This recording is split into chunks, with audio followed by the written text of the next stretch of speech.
hindi ka makakalimutan ng lalaki kapag ganito ka klaseng babae.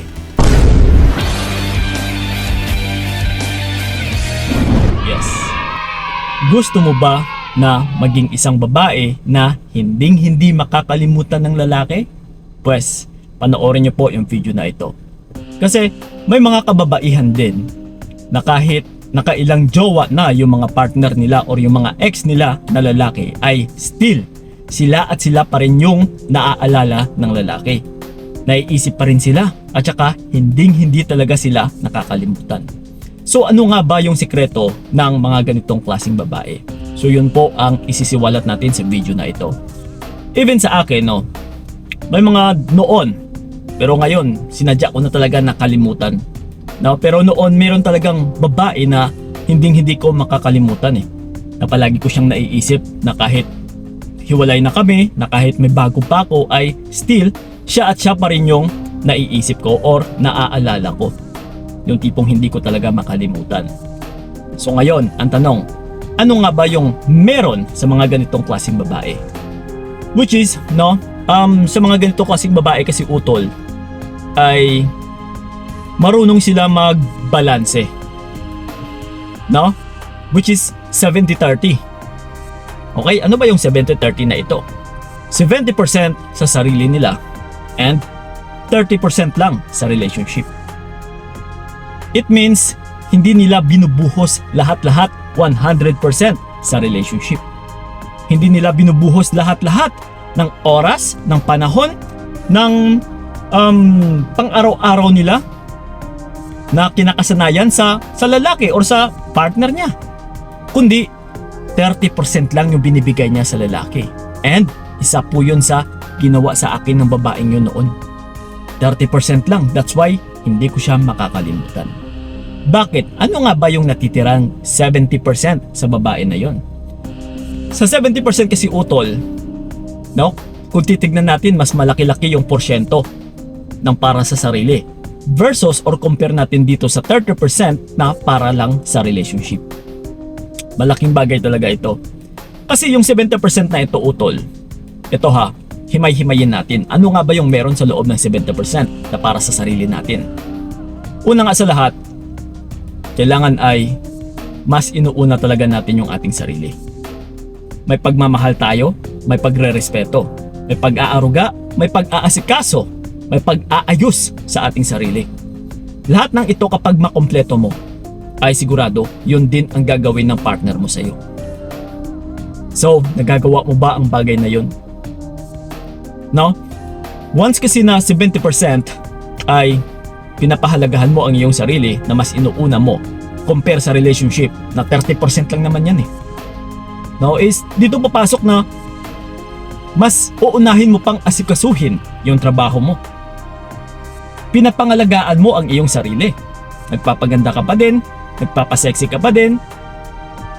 No, na parang magtataka or hahantong sa pagtataka yung partner mo na, uy, may jowa na to ah. Bakit parang tuloy-tuloy pa rin sa pagpapaganda yung babaeng ito? So, hanggat hindi mo siya binibigyan ng kasagutan, ay mababaliw at saka mababaliw po ito na paikot-ikot sa kanyang isipan na walang kasagutan. So, dala-dala niya po yan na habang kayo pa lang o hanggat kayo pang dalawa, na kahit kung hindi mo man sinasabi sa kanya kung bakit mo ginagawa ito, ay sa kahit hiwalay na kayo, ay still dala-dala pa rin yun ng lalaki. Bakit kaya? Ano ba yung meron sa babaeng yun? Seryoso ba talaga yun sa relationship? Pero magdududa pa rin siya sa kanyang pagdududa na mahal naman ako ng babaeng yun ah. Kasi mag-aagawan po ito eh. Magkakaroon po siya ng curiosity. Mas lalo siyang makukonfuse. No? Kasi yung 30% na pinapakita natin is andyan ka naman mapag-aruga, mapag-asikaso, mapagmahal, mapaglambing. Pero hindi sa lahat ng oras utol. Na kung sa oras ng pagtatrabaho ay yung focus mo is nasa trabaho.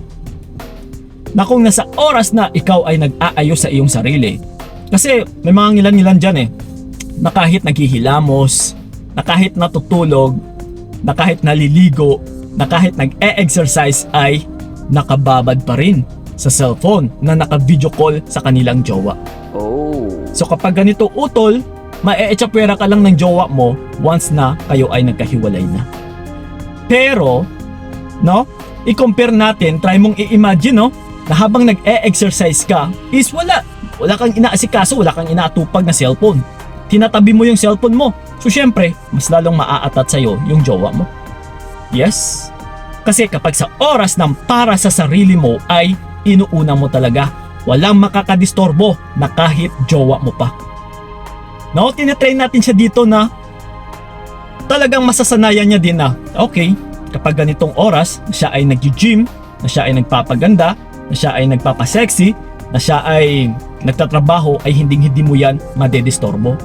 So kapag ganyan na palaging nakatatak yan sa isipan ng lalaki, ay mas lalo niya pong aasam-asamin yung oras mo.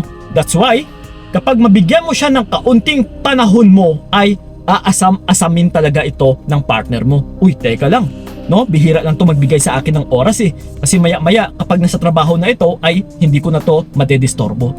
Yes. So mas lalo niyang iti-treasure utol yung binibigay mong 30% sa kanya. So ganun po ang sikreto dyan. Kaya doon din ako nababaliw, doon din ako hindi makalimot sa babaeng yon dahil sa gawaing ito. Yes, binibigyan niya ng priority ang kanyang sarili. So dahil minamahal niya yung kanyang sarili, pinapahalagahan niya yung kanyang oras para sa sarili niya, ganun din ang nagagawa ko sa kanya. Pinapahalagahan ko rin siya, minamahal ko rin siya. No, habol ako ng habol, nagkakandara pa ako sa kanya noon. Kasi ganun din ang ginagawa niya sa kanyang sarili. So same thing as kung ikaw, kung minamahal mo ang iyong sarili, binibigyan mo ng importansya, pinapahalagahan mo yung oras mo, na hindi sa lahat ng oras ay available ka, na hindi sa lahat ng oras na kung kailan na gusto kanyang kausapin ay nandyan ka kaagad, no? Na kapag hindi ka naman ganito, ay asam-asamin niya talaga yung oras na makausap ka. So that's why kahit magkahiwalay na kayo, kung yun at yun na yung naimuldura sa kanyang isipan, trust me utol, kahit hiwalay na kayo, yun at yun pa rin yung nakasanayan ng taong ito. Kaya hahanap-hanapin ka pa rin ng taong ito na isa ka talaga sa hindi niya makakalimutan. Compare sa mga babae, no, na madali lang makausap, babad ng babad sa cellphone, naka-video call 24/7. Pag nagkahiwalay kayo ng lalaking ito, tsapwera ka na, hindi ka na niya maaalala kasi ang papasok lang sa isipan ng lalaking ito, distorbo talaga yung babaeng yun eh, nakakasakal yun. Wala akong peace of mind doon. Yeah, kasi lagi kayong babad, no? And kung pagdating naman sa kama, usaping kama, bonus na lang kapag magaling ka din utol. So syempre, no, dapat pag-aralan nyo rin bilang isang babae kung paano pakiligin, kung paano bigyan ng satisfaction yung isang lalaki, dahil nagmamatter din talaga yung pagtsutsok-tsakan or sintabi mo na sa mga kabataan, no, yung pagtatalik, no, kasi hindi talaga yan nawawala sa relationship. So nagmamatter po yan na kung magaling ka is isang impact din ito sa lalaki or sa partner mo na lalaki na hindi kanya makakalimutan. No, lalong-lalo na kapag wala talagang nakakalamang sa'yo sa mga performance mo. Yes, utol. So, performance din sa buong pagkatao mo yung 70% na ito, na kapag walang makakalamang utol, isa ka talaga sa hindi makakalimutan ng lalaki. Alam nyo na siguro yung ibig kong sabihin na isabi ko na po kanina dito. Okay? So, focus lang lagi sa iyong sarili. No?